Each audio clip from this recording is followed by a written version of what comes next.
Nasa 1 milyong piso ang inilaang pondo ng pamahalang lungsod ng Kawayan para sa pagsasaayos sa drainage system sa Barangay Rizal dahil sa matagal ng problema sa pagbaha.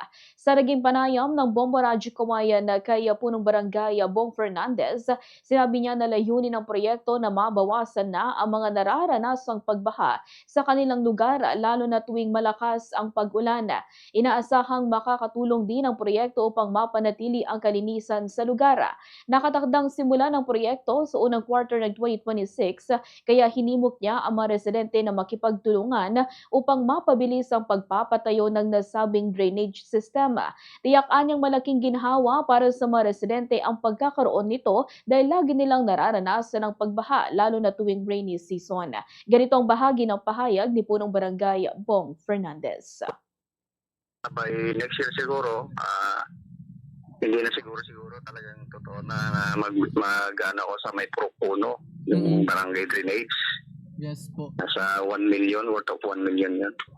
Actually, pinondohan na ni Mayor po yun. By siguro, first quarter siguro ng 2026. Servisyo natin pag by next year, tuloy-tuloy na rin yung serbisyo, mga paggawa ng mga projects.